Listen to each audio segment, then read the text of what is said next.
Hello students, आज की जो क्लास है ये एक्सरसाइज जो हमारी सॉलिड स्टेट के जो एक्सरसाइज के न्यूमेरिकल्स हैं उनके ऊपर स्पेशली बेस्ड है। ठीक है। और मैं आपको एक और इन्फॉर्मेशन देना चाहती हूँ कि मैंने अपना न्यू टेलीग्राम चैनल जो है वो स्टार्ट किया है, जहाँ पर मैं आपको आकाश के नोट्स और क्वेश्चंस प्रोवाइड करती हूँ। तो अगर आप इससे इंटरेस्टेड हैं, इसके लिए आपको नोट्स और क्वेश्चंस चाहिए, तो मोस्ट वेलकम, आप टेलीग्राम चैनल को ज्वाइन कर सकते हैं। उसका लिंक मैं आपको डिस्क्रिप्शन में दे दूँगी और आप मेरे चैनल को सब्सक्राइब कर लीजिए और मेरे टेलीग्राम ग्रुप को ज्वाइन कर लीजिए और अच्छी इन्फॉर्मेशन के लिए और अच्छे कंटेंट के लिए। तो वीडियो को स्टार्ट करते हैं। पहला क्वेश्चन है अ क्यूबिक सॉलिड। इसमें क्या हमें दिया हुआ है कि Q जो है वो कॉर्नर्स पर प्रेजेंट है और जो P है वो बॉडी सेंटर में प्रेजेंट है।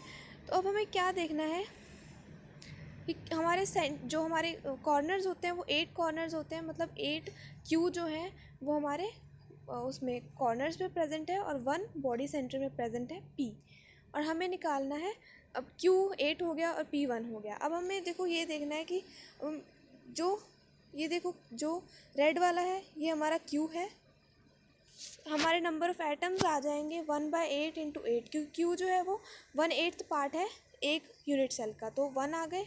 और P जो है वो 1 ही पार्ट है 1 यूनिट सेल का, तो इसलिए P के एटम्स भी 1 आ गए। तो Q के नंबर ऑफ़ एटम्स भी 1 आ गए और P के नंबर ऑफ़ एटम्स भी 1 आ गए।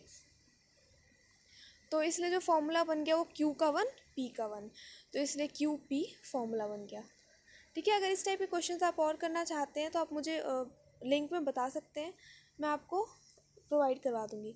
तो अब इसमें अब हमें कोऑर्डिनेशन नंबर भी बताना है। कोऑर्डिनेशन नंबर देखो P का तो बिल्कुल ही सिंपल है, P का तो वो 8 कॉर्नर से कनेक्टेड है, इसलिए P का 8 हो गया।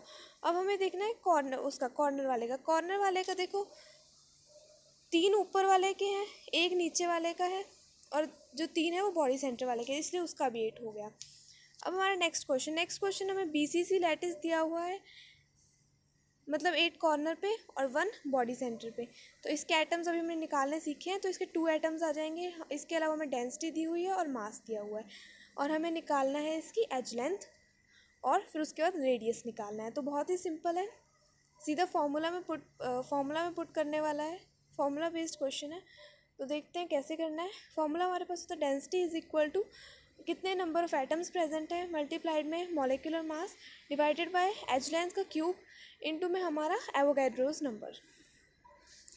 तो हमें सारी दी हुई है, हमारी सारी वैल्यूज़ हम सब पुट कर देंगे और ए क्यूब की वैल्यू निकाल लेंगे। इजी है, कैलकुलेशन है, सीधा पुट करके वैल्यूज़ निकालनी है। तो कैलकुलेशन तो आप खुद कर ही सकते हैं, अप्रोच मैंने बता दिया आपको कि आपको कैसे करना है। यहाँ से ए की वैल्यू आ जाएगी। उसके बाद हमारा BCC के लिए ये वाला फॉर्मूला आपको पता होना चाहिए, R is equal to √3/4 A होता है। तो ए की वैल्यू हम यहाँ पे पुट कर देंगे, जिससे R की वैल्यू आ जाएगी और हमें रेडियस ही निकालना है इस क्वेश्चन में। ओके, तो नेक्स्ट क्वेश्चन देखते हैं। नेक्स्ट क्वेश्चन में हमें एटॉमिक रेडियस दिया हुआ है, FCC लैटिस दिया हुआ है और हमसे पूछा है कि साइड A क्या होगी। तो ये भी बहुत सिंपल है, R हमें दिया हुआ है, FCC लैटिस दिया हुआ है। इसका भी सिंपल फार्मूला है बिल्कुल, उसमें सीधा वैल्यूज़ को पुट कर देना है और आंसर आ जाएगा। तो हमारा फार्मूला FCC लैटिस के लिए होता है edge length is equal to 4/√2 radius. तो रेडियस की वैल्यू आप यहाँ पे पुट कर दीजिए और ए की वैल्यू निकाल लीजिए। सिंपल कैलकुलेशन है, you can do it. Okay, simple questions हैं। अगर किसी में आपको कोई प्रॉब्लम आती है तो आप मुझे कमेंट करके बता सकते हैं, मैं आपको पर्सनली भी समझा दूंगी, नो प्रॉब्लम। अब नेक्स्ट क्वेश्चन देखते हैं। नेक्स्ट क्वेश्चन में हमें दिया हुआ है FCC लैटिस है, एज लेंथ दी हुई है और हमें डेंस निकालनी है, कॉपर क्रिस्टल दिया हुआ है। ये भी बहुत ज़्यादा सिंपल क्वेश्चन है, इसमें भी कुछ नहीं है, सब कुछ दिया हुआ है और हमें सीधी डेंसिटी निकालनी है। FCC लैटिस दिया हुआ है, एज लेंथ दी हुई है और हमारे पास कॉपर का जो मास होता है वो 63 होता है। ये आपको पता होना चाहिए, नहीं पता है तो आप प्लीज़ जो इम्पोर्टेंट हमारे मेटल्स हैं उनके लर्न कर लीजिए, ये बहुत ही ज़्यादा इंपॉर्टेंट है। अगर आपको ये नहीं पता है तो फिर ऐसे क्वेश्चंस अटक जाएंगे, क्योंकि पेपर में मोस्टली आपको ये प्रोवाइड नहीं होता है। तो ये भी सिंपल है, फॉर्मूला है, सीधा फॉर्मूला बेस्ड है। फॉर्मूला हमें पता ही है कि D is equal to Z into M upon A cube into Avogadro's number. तो A हमारे पास सेंटीमीटर में दिया हुआ है, तो मीटर में उसे कन्वर्ट कर लेंगे। 3.61 इंटू 10⁻⁻10 मीटर हो जाएगा। 10⁻⁻8 दिया हुआ है, तो 10⁻⁻10 हो जाएगा। तो यहाँ पे सीधा आप सारी वैल्यूज़ पुट कर दीजिए और D निकाल लीजिए। ये भी बहुत सिंपल था। अब नेक्स्ट हमारे पास जो है ये सेमीकंडक्टर से है। ये भी बहुत सिंपल क्वेश्चन है। फर्स्ट पार्ट में हमें क्या दिया हुआ है कि जो हमें देखो ये दिया हुआ है कि जर्मेनियम डोप्ड है इंडियम में। इंडियम जो है वो 13 ग्रुप का है। 13 ग्रुप मतलब लेस नंबर ऑफ इलेक्ट्रॉन्स है। लेस नंबर ऑफ इलेक्ट्रॉन मतलब पॉजिटिव चार्ज, पॉजिटिव मतलब पी टाइप।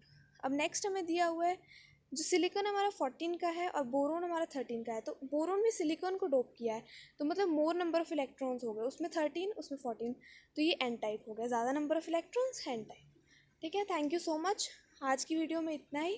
अगर आपको और क्वेश्चंस चाहिए और चैप्टर्स के क्वेश्चन चाहिए तो आप मुझे कमेंट में बताइए, मैं आपको वो भी